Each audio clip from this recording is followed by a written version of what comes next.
ಕೃಷ್ಣರಾಜಪೇಟೆ ಪಟ್ಟಣದ ಬುದ್ಧ ಬಸವ ಅಂಬೇಡ್ಕರ್ ಯೋಗ ಕೇಂದ್ರದಲ್ಲಿ ವಿಶ್ವ ಧ್ಯಾನ ದಿನ ಆಚರಣೆ. ಧ್ಯಾನದಿಂದ ಮಾನಸಿಕ ಒತ್ತಡ, ಆಂತರಿಕ ಬಾಹ್ಯ ಶಾಂತಿ, ನೆಮ್ಮದಿ.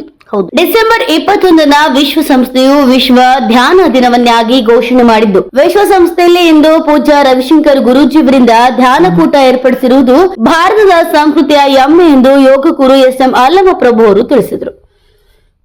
ಭಾರತದ ಸನಾತನ ಧರ್ಮ ಮತ್ತು ಬೌದ್ಧ, ಜೈನ, ಸಿಖ್ ಹಾಗೂ ಲಿಂಗಾಯತ ಧರ್ಮಗಳು ಧ್ಯಾನಕ್ಕೆ ಅತ್ಯಂತ ಮಹತ್ವ ನೀಡಿವೆ.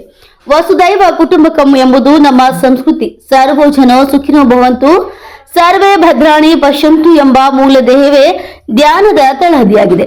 ಬೌದ್ಧ ಧರ್ಮದಲ್ಲಿ ಆನಪಾನಸತಿ ಧ್ಯಾನ, ವಿಪಶ್ಯನ ಧ್ಯಾನ ವಿಶ್ವ ಪ್ರಸಿದ್ಧಿ ಪಡೆದಿದೆ ಎಂದು ಆಲಮ ಪ್ರಭುಗಳು ತಿಳಿಸಿದರು.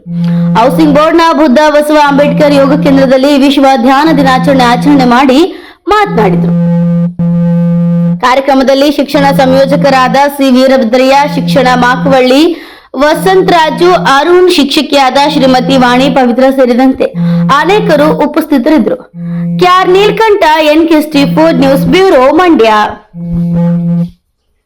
ನಮಸ್ತೆ ಎಲ್ಲರಿಗೂ ವರ್ಲ್ಡ್ ಮೆಡಿಟೇಷನ್ ಡೇ ಶುಭಾಶಯಗಳು ಎಲ್ಲರಿಗೂ. ಡಿಸೆಂಬರ್ 21ನೇ ತಾರೀಕಿಗೆ ಯಾಕೆ ಆಯ್ಕೆ ಮಾಡಿದ್ದಾರೆ ಅಂದರೆ, ವರ್ಷ ಪೂರ್ತಿಯಲ್ಲಿ ಇದು ಕಮ್ಮಿ ಸಮಯ ಹೊಂದಿರುವ ದಿನ 21ನೇ ತಾರೀಕು ಡಿಸೆಂಬರು. ಹಾಗಾಗಿ ವರ್ಲ್ಡ್ ಆರ್ಗನೈಸೇಷನ್ ಸಂಸ್ಥೆಯವರು ಆಯ್ಕೆ ಮಾಡಿದ್ದಾರೆ ಇದನ್ನ. ಭಾರತಕ್ಕೆ ಮೊದಲನೇ ಕಿರೀಟ ಯೋಗ, ಎರಡನೇ ಕಿರೀಟ ಧ್ಯಾನ ದಿನ. ಯಾಕಂದ್ರೆ ವರ್ಲ್ಡ್ ಆರ್ಗನೈಸೇಷನ್ ಸಂಸ್ಥೆಯವರು ಇದನ್ನ ಆಯ್ಕೆ ಮಾಡಿದ್ದಾರೆ. ಇವತ್ತು ಧ್ಯಾನ ಮಾಡೋದ್ರಿಂದ, ಪ್ರತಿದಿನ 10 ನಿಮಿಷ ಧ್ಯಾನ ಮಾಡೋದ್ರಿಂದ ಕೋಪನೇ ಬರೋದಿಲ್ಲ, ಯಾವುದೇ ಕಾಮ, ಮದ, ಮತ್ಸರಗಳು ಯಾವು ಬರೋದಿಲ್ಲ. ಸಾವಿರಾರು ವರ್ಷಗಳ ಹಿಂದೆ ಗೌತಮ ಬುದ್ಧರು ಧ್ಯಾನ ಮಾಡ್ತಿದ್ರು. ಆನಾಪಾನಸತಿ ಧ್ಯಾನ, ಮೈತ್ರಿ ಧ್ಯಾನ ಅಂದ್ರೆ ಎಲ್ಲರಿಗೂ ಒಳ್ಳೆಯದನ್ನ ಬಯಸುವುದು ಮೈತ್ರಿ ಧ್ಯಾನ. ಧ್ಯಾನ ಮಾಡೋದ್ರಿಂದ ಕೋಪನೇ ಬರೋದಿಲ್ಲ. ಏನಕ್ಕೆ ಧ್ಯಾನ ದಿನ ಸೆಲೆಕ್ಟ್ ಮಾಡಿದ್ದಾರೆ ಅಂದ್ರೆ, ಎಲ್ಲರ ಮನಸ್ಥಿತಿ ಇತ್ತೀಚೆಗೆ ಪರಿಸ್ಥಿತಿ ಚೆನ್ನಾಗಿಲ್ಲ, ಕೆಟ್ಟ ಆಲೋಚನೆಗಳು ಮಾಡ್ತಾರೆ, ಸೂಸೈಡ್ ಮಾಡ್ಕೋತಾರೆ ಸುಮಾರು ಜನ. ಈ ಧ್ಯಾನ ಮಾಡೋದ್ರಿಂದ ಯಾವ ಆಲೋಚನೆಗಳನ್ನು ಬರೋದಿಲ್ಲ. ಧ್ಯಾನ ಯೋಗ